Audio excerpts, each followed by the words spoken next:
You're very welcome back. You're watching the Daily Rundown with me, Fiona Fox. Now tonight my guests are Wendy, Tina and Marina from Women Against State Pension Inequality. Hello ladies. Hello. Good evening. Thanks so much for coming in and speaking with us, because I know your topic is very time sensitive and we're going to get to that in a while. That's the reason why you've come in here tonight. But you've been on before and you've told us a bit about it. But just remind us, Wendy, you're going to tell us, just remind the viewers, for anyone who doesn't know, what WASPI is all about. WASPI is Women Against State Pension Inequality. It was founded just over a year ago by 5 women who met on the internet when they were looking for petitions or information when they realised they couldn't get their state pension at 60. So they came together, they had a discussion, they got the title WASPI because it's quite a catchy little name. It is catchy, yeah, it goes off the top. And they started a campaign, a Facebook page, a petition. I actually started campaigning with them last September. I went out to football grounds, shopping malls, everywhere to promote the petition, because we found there were people who, not on social media, that weren't aware that the state pension age had gone up from 60 to 66. And even, sorry to interrupt, but even apart from people not on social media, some people just weren't aware at all that it had changed. Isn't that right? The information hadn't got across there, and it was a shock to a lot of people to find out who had planned a certain way. It was a shock to me. I got a letter 2 years before my 60th birthday saying my retirement age was going up from 60 to 66. Right. And it was quite a shock to me. Right. Because and that was the first you heard? It was the first I heard, because I'd actually planned to retire at 60. I'd got all my plans for my retirement, and everything was shattered because I've now got to finance myself for another 6 years. Right, okay. And this is... So it was only when you started sort of investigating that you realised that there was a lot of other women, because I suppose maybe the first thing you thought, and maybe other women thought, was, I'm the only one who thinks this, how did I miss this information? And they're less likely, I suppose, to go and try and confront somebody about it or follow up our petition, aren't they? Absolutely. I went to see my MP, but at the time I wasn't aware of WASPI, and I thought it was just me. I thought the letter was a mistake from the DWP. Right. And then I found out it wasn't. But once I came across WASPI, I found these other ladies and thousands of women across the country who's been affected by this.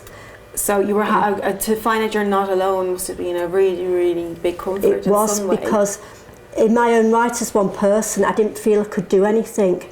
But now WASPI's got 33,000 followers on Facebook. We have a petition which finishes at midnight tomorrow night. We've got 192,000 signatures on it. 192,000, wow. And if anybody wants to sign it, they can still do so. If they just go onto our Facebook page, it's there for you to sign. There's still time, so we will, and we'll come back to that as well before we go. So you did come on, we went into detail about this the last time you were on, but this time you're on in a slightly different capacity, aren't you? Because you've come up with a new way of kind of pushing your message and trying to get it to a wider audience. So what's the new step? Tina, you might want to tell us about that. That's kind of your area. Well, Wendy had written a song. We started a WASPI lyrical thread on our Facebook page, and I was reading through it one day and I came across Wendy's song.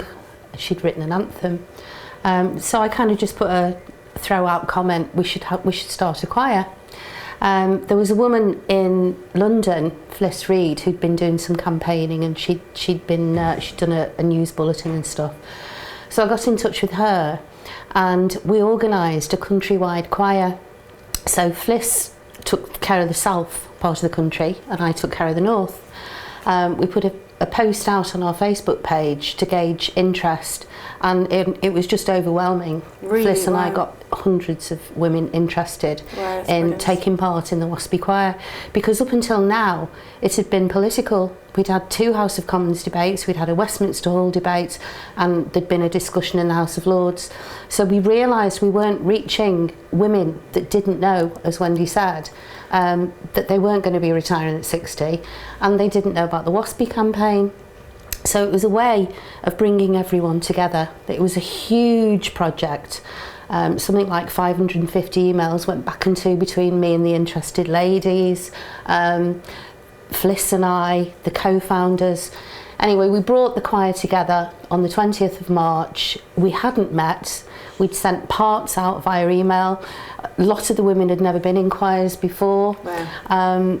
Charlotte Jones, wonderful musical director, wrote the music for Wendy's words, and we brought everybody together on a Sunday in Birmingham in a recording studio. You managed to engineer all that successfully. I think we're actually going to have a look at your efforts now, I think, because we do have a clip. So have a look at this. This is the WASPI Choir, I guess. Is that the official name? It is, the WASPI Choir. The WASPI Choir. Let's have a look.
That, ladies, that's that. And Wendy, you wrote that. I did, yes. That's amazing. So, what kind? This is you. Were you writing it with the idea of it being a single like this, though? You weren't writing it for a choir, or no? You're just expressing yourself. Yeah, just expressing yourself. It's our journey. We were brought up to believe all our working life that at 60 years old we would get our state pension. Yeah.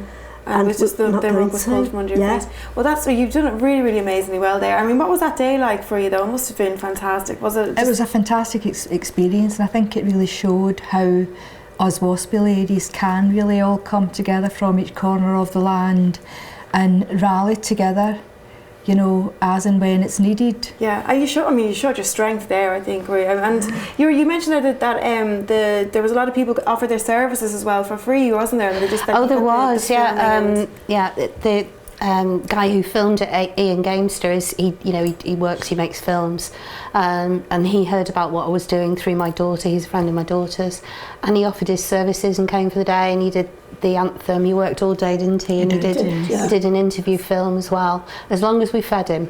As long as we fed him. I'm sure but there were like 40 mums there. I was about to say, I'm sure there was no end of options from getting a good feed into him. So what stage are you at the moment? You have mentioned that the petition, which you've, well done, you've raised 192 1,000 signatures on that. This petition's ending tomorrow though, is it? But there's still time for people to get their names. That's not the end of the fight. The petition does end at midnight tomorrow. Right. But there's still time to sign and share the petition and get as many people on board with it as you can.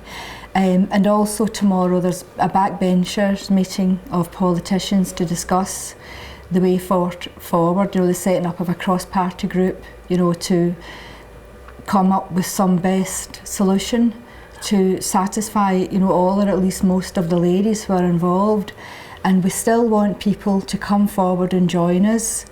They can go on the Facebook page, find local groups and buddy up threads, where they can find other ladies who live near them who can support them in going seeing their MP.